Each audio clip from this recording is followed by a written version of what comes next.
시작하겠습니다. 예, 지금 녹화 중입니다. 오케이, 우리 지난 시간에 뭐 했죠? 우리 지금 뭐 하고 저희 있죠?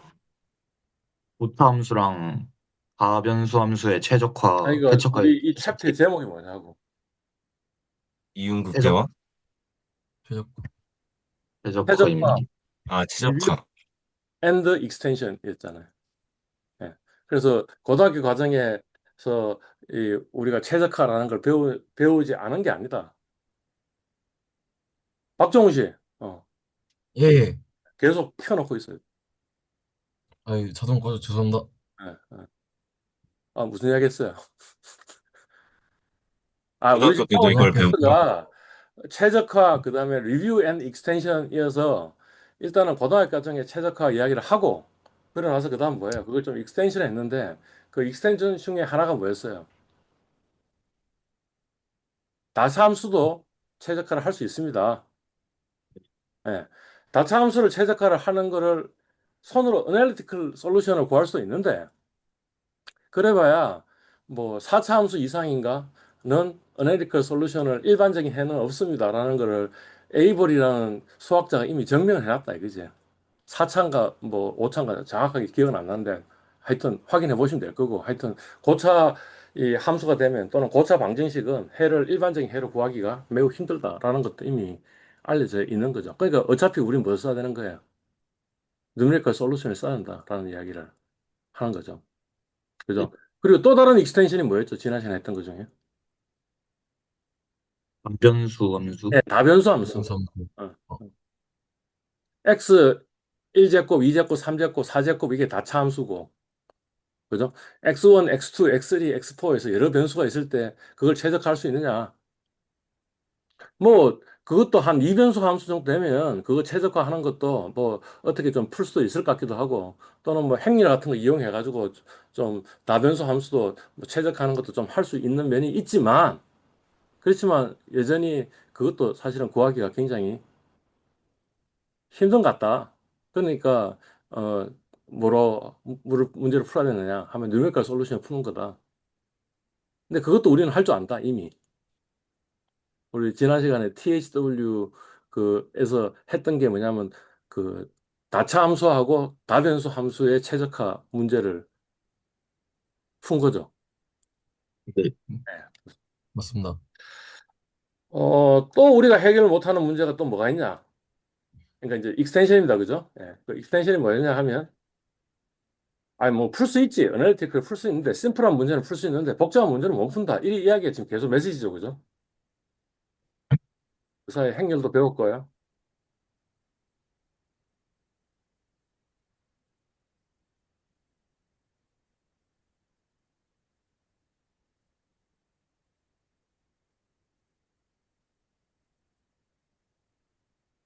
예제 구분했어요, 안 했어요? 아직 안 했습니다. 아, 안 했을 것 같은데. 맞습니다. 그렇죠. 예제부 구분 같은 스타일의 문제도 뭐 사실 어널리티컬리 풀 수도 있고 누메리컬 풀 수도 있다. 예. 지금 음, fxy 이퀄 x 제곱 플러스 y 제곱이니까 이걸 기하학적으로 의미한다면 뭐예요? 원점으로서의 마이너스 거리의 제곱인데 제약 조건이 뭐냐 하면 x 더하기 y 마이너스 4 이퀄 제로. 그러니까 아마 이게 이런 것 같은데. 아, 잘못했다. 어떻게 해요? 어, 그 뭐지? x 더하기 y 마이너스 4 이퀄 제로니까 그러면 y는 마이너스 x니까 마이너스 x고 그 다음에 플러스 4니까 이런 직선이네. 그지? 그리고 그 다음에 지금 x 제곱 플러스 y 제곱이니까 이거는 원이네 원. 그죠? 원점으로부터의 그 원의 중심이 원이네. 원의 중심이 원점이고 그러니까 요런 원이잖아. 요런 원. 그죠? 근데 뭐예요? 지금 요 직선의 제약을 만족하라 그랬으니까 적어도 이거는 답이 아닌 거지. 요 점은 답이 아닌 거지. 요거는 답이죠. 그러면 네, 요 점하고 요 점은 요 직선을 만족하고 있으니까 답은 되는데 요는 뭐냐 하면 원점으로부터의 거리의 제곱은 이게 최소화를 한 게 아니니까 그러니까 결국에는 뭐 어떤 걸 하나 지금 구하자라는 거예요. 요 직선하고 접하는 요 점을 구해 가지고 요 점의 이 거리가 얼마인지 최소화를 하자라는 게 되겠네. 그죠? 그래서 이거 아마 이미 고등학교 때 이 문제를 그 어디엔가 참고서에는 분명히 이 문제가 있을 것 같긴 하다 이거지. 그지? 이 문제를 어널리티컬리 푸는 거를 그 방금 그런 식으로 문제를 풀었지. 실제 어널리티컬리 일반적인 해를 구하는 방법은 배운 적이 사실 없을 것이다 이거지. 그죠? 이제 그거에 대해서 이제 어널리티컬리 이렇게 푼다라고 이야기하면서 그걸 뭐라 그러냐면 라그랑지 성수법이다 이렇게 이야기한다는 거죠. 어떻게 하는 거냐 하면 우리는 지금 fxy를 미니마이즈 시켜야 되는 건데 근데 제약 조건이 있다고 했으니 마이너스 람다 그다음에 제약 조건을 적어주자 이거지. 그걸 보고 이 함수를 보고 라그랑지안 함수, 라그랑주 함수라고 이야기를 하고 이 함수를 뭔가 미니마이즈 하는데 그러면 이때는 미지수가 몇 개가 생겼냐면 x하고 y하고 람다 해서 미지수가 3개야. 원래 오리지널 문제는 뭐예요? 미지수가 2개였잖아. x하고 y. 미지수가 3개 된 거야. 그렇게 만들어 놓고 그다음부터는 그냥 이 함수를 최소화하는 문제를 풀면 돼. 라는 걸 이제 수학자인 라그랑지라는 사람이 이야기를 해서 이걸 보고 라그랑지 멀티플라이어 메소드라고 이야기하고 이 함수를 라그랑지 함수라고 이렇게 이야기한다 이런 거겠지. 그죠? 그러니까 3변수 함수니까 3변수 함수를 미니마이즈하는 문제를 풀면 돼요, 그냥. 어떻게 풀겠어? 일개 조건은 변수가 지금 3개라 그랬으니까 3개를 편미분해서 제로로 두면 되겠죠. 그래서 첫 번째는 미분하니까 이렇게 되고 x에 대해서 편미분하니까 y에 대해서 편미분하니까 이렇게 되고 그 다음에 l에 대해서 그 편미분하니까 이렇게 돼 가지고 결국에는 x는 2분의 람다고 y는 2분의 람다고 x 플러스 y는 4 이런 식이 나왔고 그러면 어떻게 돼요? 식이 몇 개예요? 3개예요. 100입니다. 미지수가 몇 개예요? 3개예요. 3은 1차 연립 방정식이니까 x와 람다와 y를 구할 수 있겠네. 아, 그래서 문제 풀었네. 이래 되는 거죠. 그래서 계산해 보니까 x하고 y는 2가 되고 람다는 4가 되더라. 이렇게 결론이 나온 거죠. 사실 우리 관심은 람다는 사실 관심 없고 뭐가 관심 있는 거예요? x하고 y가 2다라는 게 관심 있겠지. 그러니까 아까 요 그림에 요게 뭐냐면 x가 2고 y가 2인 점이 요 점이다라는 걸 지금 우리 찾은 거죠. 어널리티크는 이렇게 풀면 되고요. 역시 마찬가지로 이게 심플한 문제이기 때문에 어널리티컬이 풀린 거고 누메리컬리 그 어널리티컬 안 풀리는 문제가 훨씬 세상에 더 많다 이거지.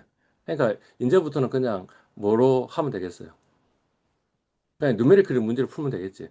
누메리컬리 이거 문제 풀 수 있겠어요, 없겠어요? 세 사람.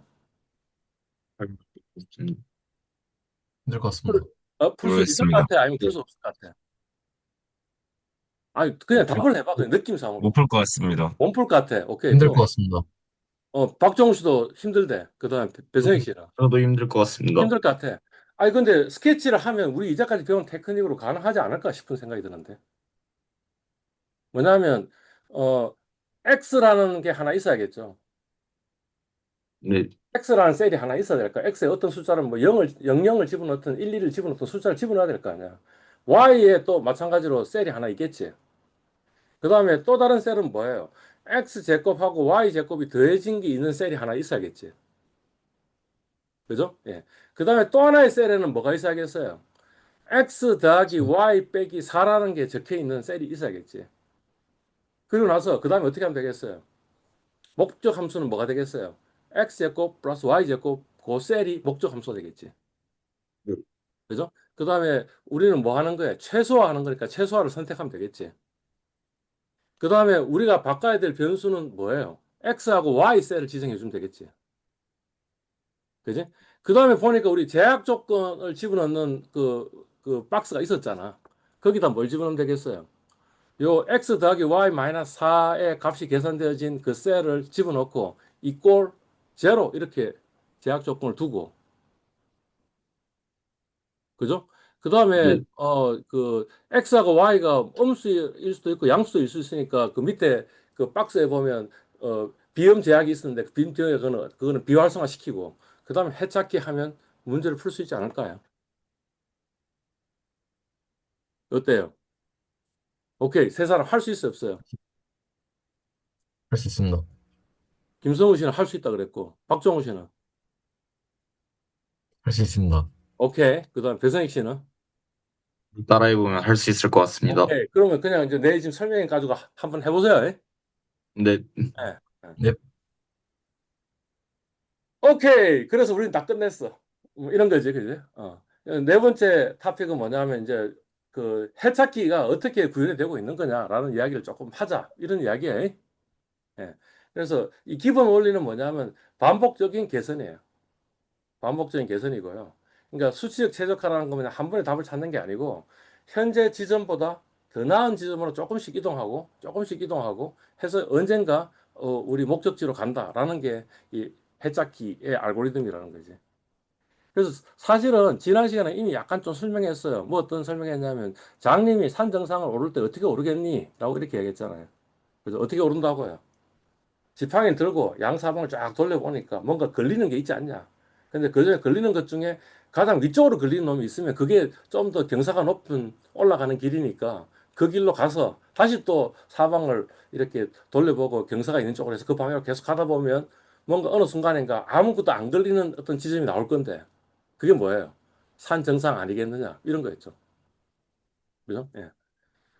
요거는 저 구글 이미지에서 갖고 온 건데 이거는 거꾸로 문제네. 이거는 지금 뭐예요? 뭐죠? 요즘 등고선이네, 그지? 이쪽이 높은 거고 빨간 게 높은 거고 그다음에 이 저 파란색으로 갈수록 더 낮은 거니까 결국에는 뭐냐면 이번에는 산 정상 오르기가 아니고 산 밑으로 내려가기 이런 거잖아. 그 저 산 골짜기 맨 바닥에 가자라는 거잖아. 그지? 여기서 시작하는 거지.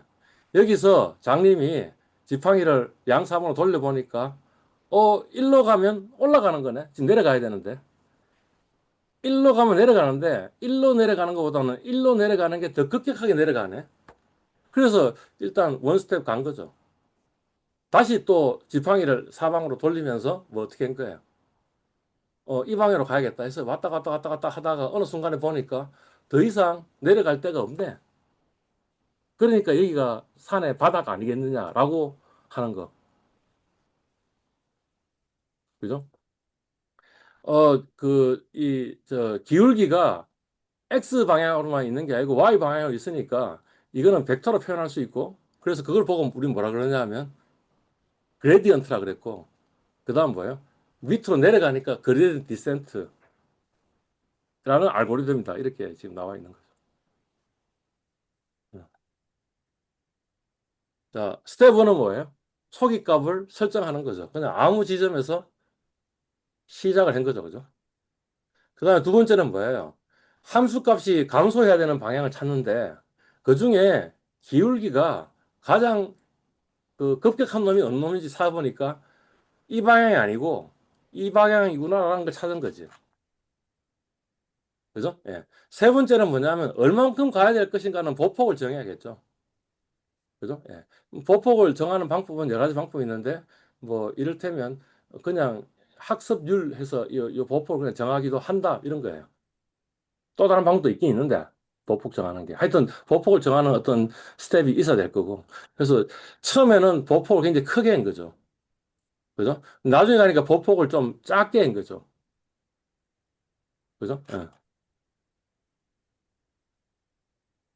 그러니까 그 말은 뭐냐면 여기 지금 러닝 레이트 이 보폭을 조금씩 점점 줄였다라는 이야기가 되겠네. 그지? 그래가지고 이동 거리가 매우 작거나 아니면 그냥 이 그레디언트를 구해보니까 그레디언트가 거의 0에 가까우면 그러면 거기서 스탑합니다. 라는 게 지금 그레디언트 디선트 메소드의 방법이네. 예. 그죠? 예. 그래서 그 방금 이야기했던 게 그 이 가장 최적화 알고리즘 중에 가장 널리 사용되어지는 방법입니다. 경사 하강법, 그레디언트 디센트 메소드라고 이야기해가지고 비교적 계산이 단순해서 이 대규모 처리가 유리하고 그 점화식을 이야기하자면 내 위치에서 이 기울기를 구해가지고 그 다음에 그 이 러닝 레이트 알파만큼을 바꿔주는 거죠. 바꿔줘가지고 그걸 새로운 넥스트 지점으로 정한다. 이런 겁니다. 그 말고 뭐 이런 방법도 있습니다. 좀 더 클레버한 방법도 있는데 그거는 이제 뉴턴이 의 아이디어에 의해서 만들어졌다. 그래서 뉴턴 메서드라고 이렇게 뉴턴 알고리즘 이렇게 이야기를 한다는 거지. 이게 뭐냐면 러닝 이거는 지금 뭐냐면 한 번 미분한 것만 지금 보고 있지만 그 말고 이 두 번 미분한 것도 좀 이용하자. 그 행렬에서 두 번 미분한 걸 해시안이라고 그랬으니까 해시안도 고려해 가지고 하면 그게 뭐냐면 뉴턴 메서드가 되는 거예요. 그러면 어떻게 되냐면 해에 도달하는 속도가 굉장히 빨라져. 어. 이게 더 효율적인 같은 느낌이 들어. 그런데 문제는 뭐냐면 지금 뭐냐면 그레디언트도 계산하고 그다음 또 뭐도 계산해야겠어요. 해시안도 계산해야겠죠. 네. 그죠? 예. 그러니까 차원이 굉장히 커지면 커질수록 구현이 훨씬 더 계산량이 많이 들 것이다라는 게 뉴턴 메스톨러지의 단점인 것 같다라는 거죠. 그러니까 지금 이 저 그레디언트 디스턴트하고 뉴턴하고 차이를 보니까 점화식이 앞에는 다 똑같고 그다음에 f 프라임 x n도 똑같고 단지 차이는 뭐예요? 그랜드 디센트는 알파인데 알파를 보통 어떻게 주냐 하면 그냥 일정한 값을 주고 그다음에 점점 그 스텝이 지나갈 때마다 알파를 좀 줄이는 식으로 해서 뭔가 알고리즘을 짜놓는 거죠. 근데 어느 알파가 어느 정도 알파 하는 게 옵티말인가에 대해서는 아무 생각이 없었던 거죠. 반면에 뉴턴 반법은 뭐인 거예요? 지금 두 번 미분한 거에를 분모에 뒀으니까 공률이 크면 공률이 크면 뭐예요? 공률이 완만하면 공률이 작으면 두 번 미분한 값이 작으면 그러면 많이 움직이고 스텝을 크게 하고 그 다음에 공률이 값이 굉장히 크면 그러면 어떻게 한다고? 좀 작게 움직이도록 만든 거죠. 근데 우리 생각해 보면 산 정상으로 갈 때 이 지금 이 산 정상으로 갈 거 아니야? 가는데 정상에서 멀어져 있을 때는 뭐예요? 요 기울기의 변화가 그렇게 급격하지 않잖아. 그러니까 적으니까 적은 값을 나눠줬으니까 굉장히 빅 스텝으로 가자라는 거지. 그죠? 근데 정상에 가면 어떻게 돼? 공률이 갑자기 팍 이래 바뀌잖아. 기울기가 팍 바뀌잖아. 그러니까 공률이 크겠지. 그러니까 그때는 뭐예요? 조금만 가면 그 근처에서 정상이다라는 거지. 만약 이 저 스텝 사이즈를 잘못 정의하면 어떤 일이 벌어질 수 있겠어요? 요 산 정상에 가는데 아니 오른쪽으로 가야 돼 해서 오른쪽으로 푹 간 거지. 그지? 여기서 오른쪽으로 가야 돼 해서 푹 가. 그럼 어디로 가? 일로 가버리겠지. 어. 이 정도 왔으면 산 정상 가까이 왔으니 이제는 스텝을 좀 줄여야겠습니다라는 게 뭐냐면 지금 뉴턴 방법인 거지. 이때는 이 공률이 굉장히 커질 거니까. 음. 그 정도 그냥 그런 게 있다. 이 정도만 알고 있으면 되는 거지. 뭐 이걸 우리가 외우고 할 필요는 없는 것 같아. 그지? 어. 근데 지금 이 수치적 해찾기의 가장 큰 문제는 뭐냐 하면 우리는 뭘 찾은 거예요? 극값을 찾은 거지 최대값, 최소값을 찾은 건 아니에요. 예. 그러니까 이런 거잖아요. 가장 낮은 골짜기인 줄 알고 멈춰버렸는데 그 옆에 좀 더 낮은 골짜기가 있을 수도 있잖아. 뭐 이를테면 이럴 수도 있잖아. 이럴 수도 있잖아. 우리는 여기서 그냥 멈춰버렸는데 아 여기 더 있네. 그죠? 예. 그래서 그걸 극복하기 위해서 보통 어떻게 한다고요? 초기 값을 여러 군데 설정해 본다는 거지. 여기서도 한번 시작해 보고 여기서도 한번 시작해 보고 그래서 이거는 일로 왔고 이거는 일로 왔으니까 아 이게 더 낫네. 그러니까 이게 아마 글로벌 미니마 아니겠느냐라고 이렇게 생각한다 이거죠.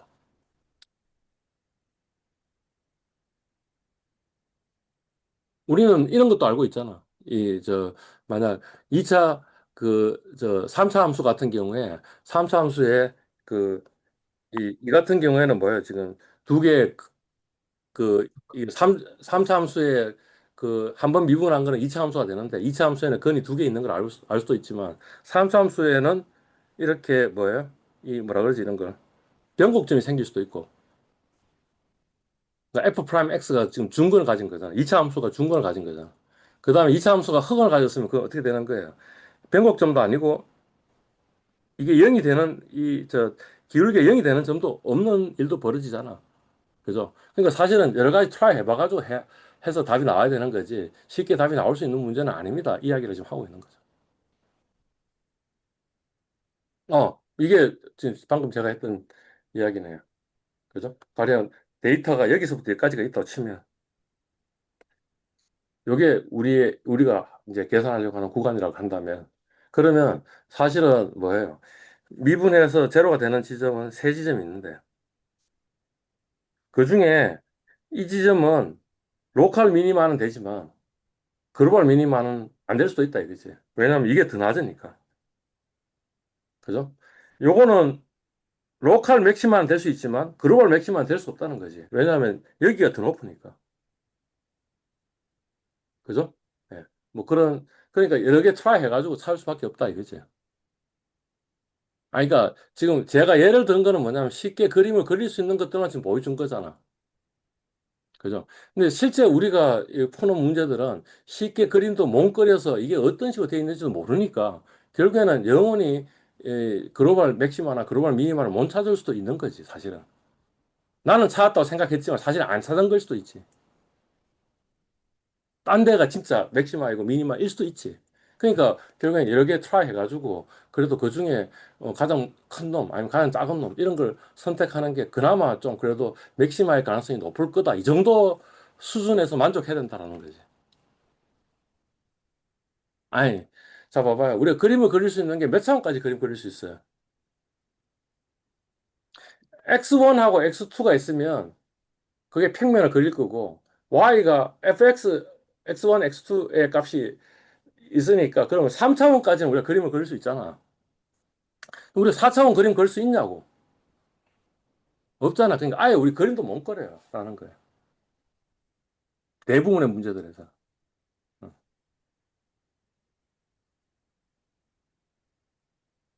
뭐, 인공지능 이야기 좀 할까요?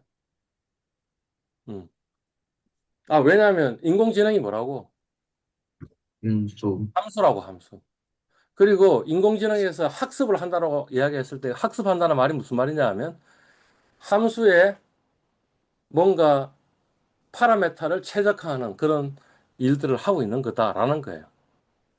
그래서 인공지능에 대해서 좀 우리가 이해하면 좋으니까 그래서 뭐 그림을 좀 갖고 왔는데요. 자, 요 그림은 뭐예요? 인공지능이 사실은 인간지능하고 거의 비슷하게 만들었다라는 이야기 지금 하고 있는 거예요.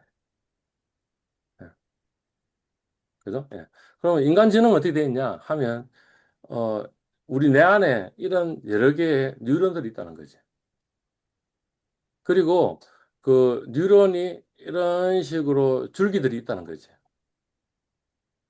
그리고 요 줄기들이 딱 있으면 그 줄기에서 그 다음에 만약 이 뉴런이 활성화됐으면 일정 수준 스레솔드 이상의 뭔가 이 화학 물질들이 일어나게 되면 뭐 이를테면 양전하가 화학 물질 때문에 전기가 플러스가 굉장히 더 많다면 그러면 여기서 뭔가 물질을 내뿜는 거죠.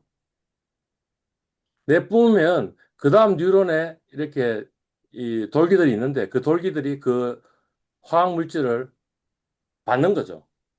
받으면 받은 것이 다시 일로 들어와 가지고 이게 일정 수준 이상이 되면 여기가 또 다시 양전화가 되고 양전화가 되면 또 뭔가 화학 물질을 또 내뱉는 거지. 그럼 그 다음 또 그 뉴런이 그걸 받고 이런 식의 구조로 돼 있다는 거죠. 우리 뇌도 그렇고 우리 신경도 그렇고 모든 게 다 이런 식으로 돼 있다는 거지. 지금 제가 말하고 있는 것도 뇌의 작용도 있고 그다음에 신체 기관의 작용도 있는데 이런 것들도 전부 다 이런 식으로 구성이 돼 있다라는 이야기에 그리고 인공신경망도 사실은 뭘 모사한 거라고? 인간 신경망을 모사한 거다라는 거예요. 예. 인공신경망은 어떻게 돼 있냐 하면 이렇게 돼 있다는 거죠. 여기에 노드들이 있고, 요게 그냥 X1 변수, X2 변수, X3 변수, XN 변수라고 생각하셔도 되고요. 아니면 요거 하나가, 글자 하나, 나는 학교, 이렇게 생각해도 되고. 여하튼 그게 있으면 요 변수에다가 그 다음에 뭔가 파라메타를 곱하고, 여기서는 지금 가중치라고 해놨는데, 파라메타를 곱하고, 그리고 나서 그걸 다 더해. 이게 썸이라고 지금 함수를 적어놨잖아요. 그러니까 다 더해. 그러니까 뭐냐면 W 곱하기 X1, W2 곱하기 X2, WN 곱하기 XN 해서 다 더해. 그러면 요 X에 뭐가 나오겠어요? 가중평균이 나오겠지. 가중치는 뭐냐면 W1부터 WN이겠지.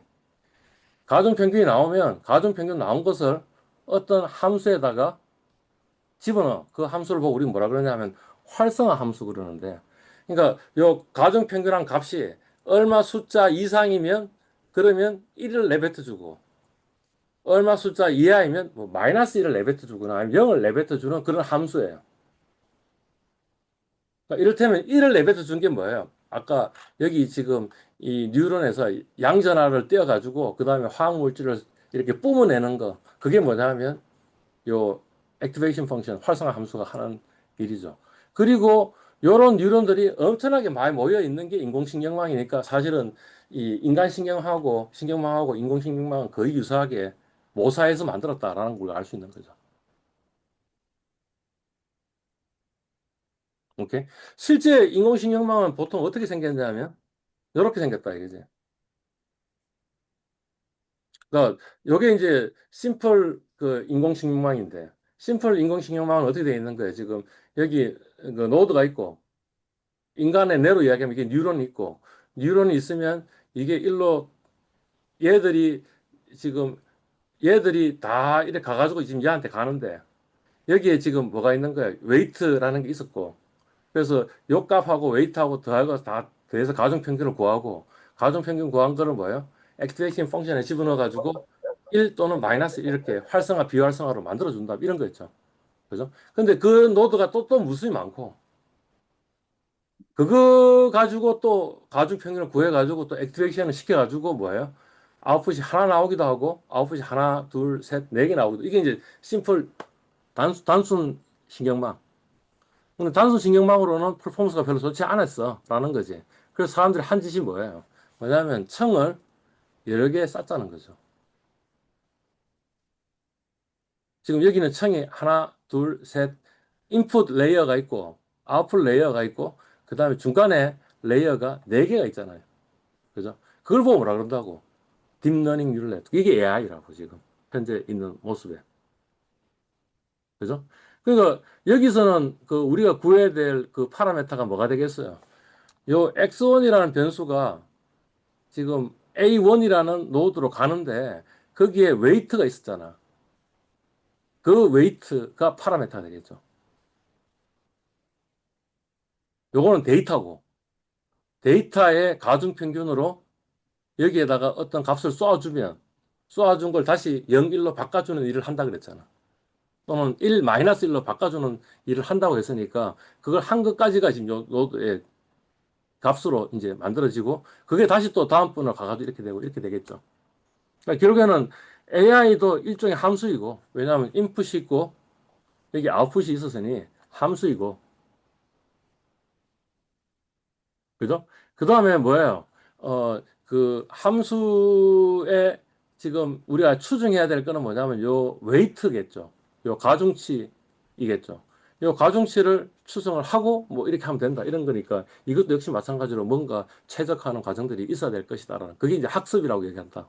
보통 AI에서. AI 학습이 있고 그다음에 일단 파라메타가 다 정해졌으면 정해진 파라메타에서 우리가 뭔가 하나를 질문을 하나 던지면 지금 답이 나오는 거잖아. 그죠? 그거는 뭐냐면 우리 추론이라고 이야기하잖아요. 추론. 그죠? 예. 추론이니까 추론하는 거는 이 이제 파라메타가 안 바뀌겠지. 파라메타 그대로 있겠지. 예. 그러니까 아마 그것도 이것도 그런 식으로 아마 돼 있는 것 같다라는 거예요. 어, 생생 애한테 물어보니까 그 이제 우리 그 인간의 뇌가 어떻게 구성되어 있냐면 뉴런과 시냅스로 돼 있는데 여기 보니까 뭐예요? 여기 뉴런이 있고 뉴런에 연결된 이 줄기들이 있고 그 줄기에서 뭔가 화학물질 나오고 이 화학물질 나오는 거는 뭐냐면 이게 양전할 띠냐 음전할 띠냐에 따라 달라지고 그죠? 그런 이 시퀀스로 되어 있는데 그 뉴런의 개수가 얼마냐면 860억 개. 엄청나게 많다 이 소리예요. 음.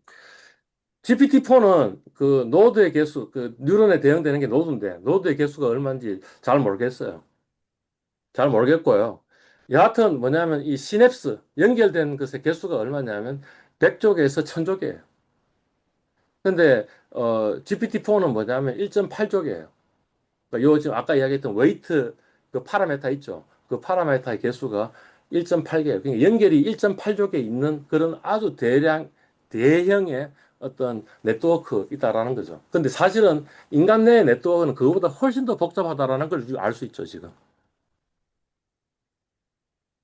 그죠? 그러니까 아마 인공지능이 인간 지능이 할 수 있는 일을 못하는 부분들이 꽤 있을 것이다.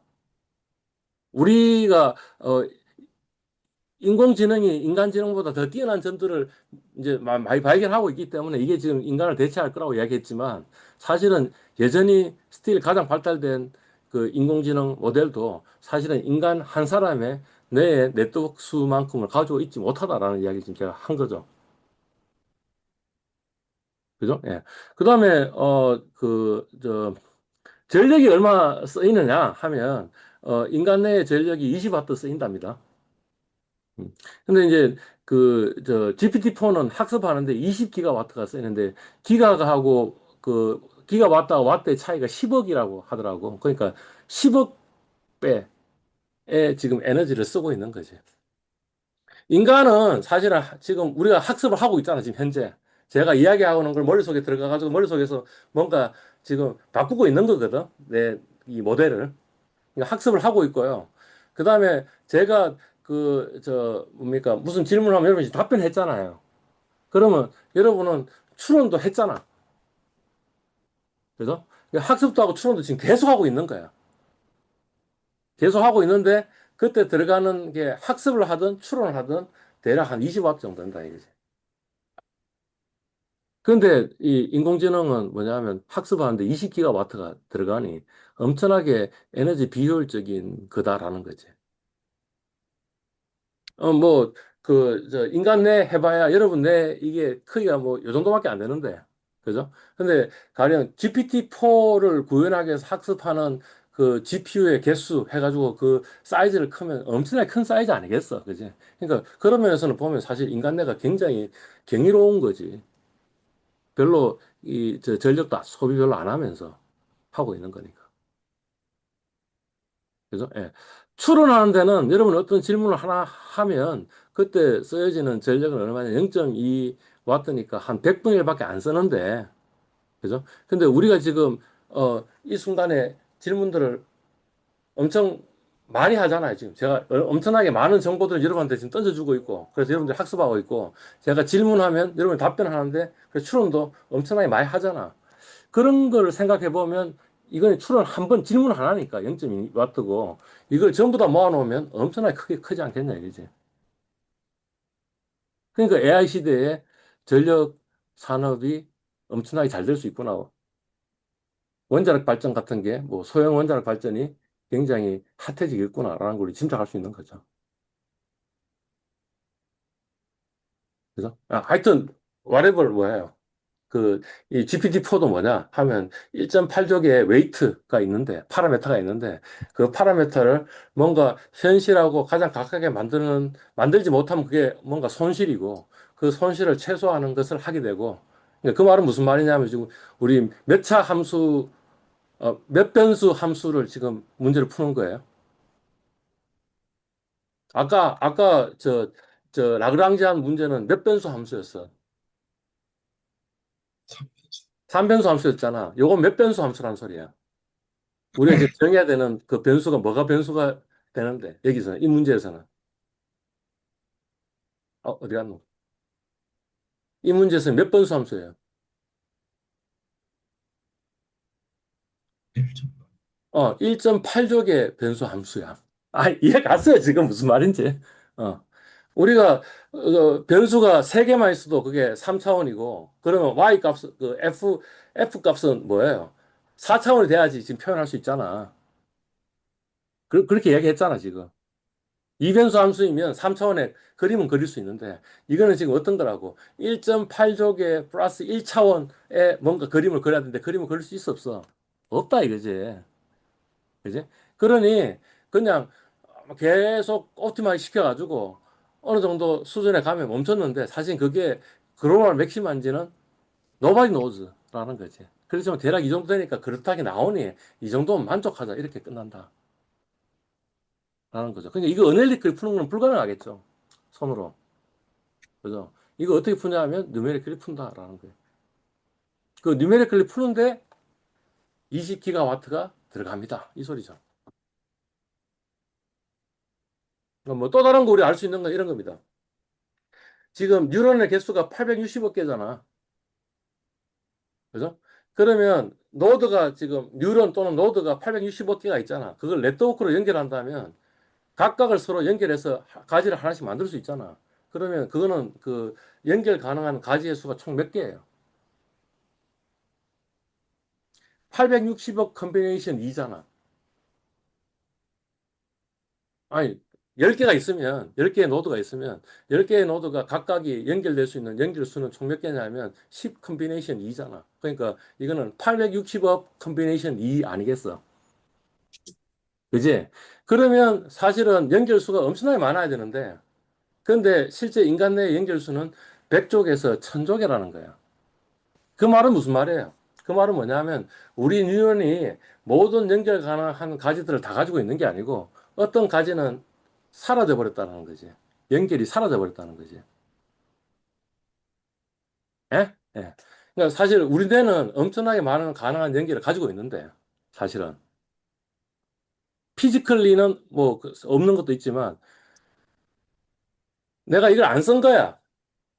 어떤 생각을 하지 않은 거야. 아니면 어떤 경험을 하지 않은 거야. 어떤 자극을 주지 않은 거야. 하면 어떤 일이 벌어지냐면 신호가 가지 않잖아. 그래서 활성화가 안 됐을 거 아니야. 그러면 점점 그 부분이 죽어나간다는 거지. 그래서 어느 순간인가 그 기능이 사라져 버린다는 거죠. 그 대표적인 예가 정상적인 사람의 뇌하고 알츠하이머 병을 앓고 있는 사람의 뇌를 이 단정 사진을 찍어 보니까 빈 공간들이 엄청나게 많이 생겼는데 원래부터 생긴 게 아니고 그 부분을 그 사람이 안 쓰니까 점점 그게 사라져 버려 가지고 나중에는 빈 공간들이 생기더라 이런 거예요. 지금 딴 이야기 하고 있는데, 내과학 이야기 하고 있는데, 그러니까 그 말은 뭐냐면 지금 많이 생각해야 된다는 이야기를 하고 있는 거예요. 생각을 해가지고 뭔가 기억도 하고 회상도 하고 이런 것들을 계속 해야지 그 부분이 활성화돼가지고 나중에 늙어서 치매에 안 걸린다 이 이야기를 지금 하고 있는 거예요. 자극을 많이 줘서 활성화시키자. 예. 이미 우리는, 그러니까 어떤 사람이 머리가 좋다, 머리가 나쁘다는 차이는 뭐냐 하면 머리가 좋은 사람은 자극을 많이 줘가지고 활성화를 많이 시켜놓은 거야. 예. 그리고 머리가 나쁘다라고 하면 그 기억을 잘 못한다고 하면 뭔가 그것도 뭔가 활성화시키고 신호를 보내고 하는 그런 일들을 했는데 그런 일들을 별로 안 한 거지. 안 해가지고 기억이 잘 안 되는 거지. 암기를 못 하는 거지. 이런 거예요. 예. 뭐 또 이야기할 수 있는 게 뭐냐면 지금 그러니까 뭔가 이 저 인간 내 네트워크가 훨씬 더 크고 복잡하다 이런 생각을 할 수 있어요. 예. 무슨 이야기냐면 어 인간 내에 네트워크가 어떤 식으로 형성되어 있냐면 이런 형태도 있고 이런 형태도 있고 이런 형태도 있고 이런 형태도 있고 이런 형태도 있습니다라고 어느 이제 신경과학자가 발견한 거겠지. 그죠? 근데 사실 인공지능은 어떤 형태냐면 이게 보통 일반적인 형태야. 그러니까 그 말은 뭐냐면 사실 네트워크는 지금 이런 다양한 형태가 있을 수 있는데 근데 얘는 뭐예요? 지금 이 층과 층 사이에 순서가 딱 정해져 있어서 순차적으로 지금 가고 있지 않아요. 그러니까 뭐냐면 인공지능의 그 인공지능 그 신경망의 네트워크는 뭐 어떠냐면 굉장히 심플한 형태로 순차적으로 뭔가 아니 물론 여기도 설계를 이런 식으로 하기도 해요. 이런 식으로 피드백을 여기서 나오는 아웃풋을 다시 일로 집어넣어 가지고 하는 것도 있는데 보통 인간 뇌는 사실은 피드백이 엄청나게 많이 일어나요. 일로 갔다가 다시 되돌아오기도 하고 이런 일들이 엄청나게 많이 일어난다고. 그러니까 인간 뇌가 훨씬 더 복잡하다. 그러니까 어느 영역에서는 지금 뭐냐면 인간 뇌가 인공지능이 인간 뇌를 따라가지 못하는 부분들이 굉장히 많다. 왜? 김승우 씨. 김승우 네? 씨, 왜, 왜? 아니, 제스처가 재밌으셔가지고. 어, 뭐, 인공지능의 장점도 있는 것 같아. 우리가 기억이 잊어버린다 그랬잖아. 그걸 보고 우리 뭐라 그러냐면, 뇌 가소성이라고 그런다고 했잖아. 어떤, 지금, 뉴런에 이 자극을 신호를 안 주는 거야. 이쪽으로 오는 경로가 없으면 점점점 여기는 신호가 한 번도 안 들어오니까 얘가 점점점 말라 죽어. 그지? 신호를 여러 번 여기 주면 그러면 계속 그 신호가 강화돼 가지고 그다음에 그 기억이 남아 있는 건데. 근데 신호를 안 주면 점점점 이게 죽는단 말이야. 사실 인공지능은 좋은 점이 뭐냐면 요 파라미터가 정해지잖아. 그러면 그 파라미터는 계속 기억을 하고 있어요, 안 하고 있어요? 하고 있다라는 거지. 근데 사람은 이걸 좀 안 쓰잖아. 회상을 안 하잖아. 그러면 점점 망각하도록 만들어 놨어요. 사실은 이게 지극히 당연한 것 같아. 왜 당연한 것 같냐 하면 망각을 하도록 안 만들어 놓으면 어떤 일이 벌어지냐 하면 모든 지금 뇌의 시냅스가 전부 다그 활성화되어 있다고 생각해 봐요. 그러면 훨씬 더 많은 에너지를 쓰겠지. 그러면 아마 우리 뇌가 불타 버릴 거라고. 우리는 적은 에너지로 지금 뇌를 활동을 시켜야 되거든. 그러니까 사실은 계속 이 좀 신호가 안 들어오는 그 경로는 그냥 없애버리는 게 훨씬 더 우리한테 경제적이지 않겠어요? 우리 적은 에너지로 우리가 살아갈 수 있는. 그러니까 당연히 인간뇌는 뇌 가소성을 가질 수밖에 없는 거예요. 가소성 가는 게 점점 잊어버리는 걸 이야기하는 거예요. 잊어버리다 하기보다는 어느 연결은 사라져 버리는 거예요. 가시가 돼 버리는 거지. 근데 인공지능은 뭐예요? 한번 웨이트가 딱 정해지면 그 웨이트는 그냥 그대로 있어요. 추가 학습을 하지 않는 한 웨이트가 바뀔 이유는 없죠. 파라메타가. 그러니까 내 가소성이 없어요. 내 가소성은 없어요. 그러니까 그게 우리는 인간 내의 장점이기도 하지만 단점이기도 한 거지. 우리는 잊어버리는데 인공지능은 절대 잊어버리지 않는다라는 거지. 그지? 또 하나는 뭐냐 하면 내 뇌에 지금 이 뭔가 연결되어 있는 이 네트워크를 내 옆 사람한테 이전을 시킬 수 있어 없어요? 없어요. 그죠? 근데 인공지능은 어떤 거예요? 그 인공지능 모델을 그냥 카피해가지고 파라메터만 카피해가지고 옆에 있는 새로운 인공지능 모델한테 줘버리면 그러면 전이를 할 수 있어 없어요? 가능할 것 같습니다. 그죠? 그러니까 있습니다. 그런 면에서는 인공지능이 인간지능보다 훨씬 놀랍다 이렇게 생각할 수 있는 거죠. 예를 들자면 테슬라의 자동차가 뭔가 계속 주행을 하면서 데이터를 모으고 모은 데이터를 가지고 학습을 하는 거예요. 그지? 그래서 뭔가 어느 메인 컴퓨터에서 그 학습을 하고 해서 파라미터가 바뀌었을 거 아니야. 바뀌었으면 그거를 매일매일 각 테슬라 차들한테 보내주는 거야. 그러면 매일매일 얘는 업데이트가 되는 거잖아요. 훨씬 더. 근데 그 업데이트 되는데 이 전이하는데 제가 지금 어떤 지식을 여러분한테 전이하는 거는 결국에는 여러분 귀에다가 자극을 줘가지고 그다음에 다시 여러분들이 하고 하면서 내가 지금 하고 있는 이야기의 모든 거를 제가 제대로 표현도 잘 못했을 거고 내가 하고 싶은 이야기를. 그지? 내가 하고 싶은 이야기를 제대로 표현했다 손치더라도 여러분들은 뭐예요? 제대로 다 알아듣지도 못했을 거고 제대로 열심히 다 알아들었다 하더라도 내 뇌에서는 기억 소실이 될 거고 그러니까 어떤 사람이 갖고 있는 어떤 그 지식을 옆 사람한테 전이한다는 거는 굉장히 비효율적인 뭔가 중간에 이 사라지는 게 많은 그거 아니냐 이거지. 그지? 근데 이제 인공지능은 그게 아니니까 그런 면에서는 또 인공지능이 인간보다 훨씬 더 파워풀한 면도 있는 것 같고. 하여튼 무슨 이야기한 거야 지금? 뉴메리컬 옵티마이제이션 아니면 답이 안 나온다라는 이야기 한 거야 지금. 1.8조 개의 파라미터를 어떻게 학습을 시키겠냐고. 레이트클이 풀릴 수 있다 하더라도 그걸 계산을 할 수 있냐 이거지. 예, 그런 이야기입니다. 오케이. 우리 몇 분 남았어요? 3분 정도 남았습니다. 어, 어, 스탑하고, 어, 18분에 다시 봅시다. 네. 예.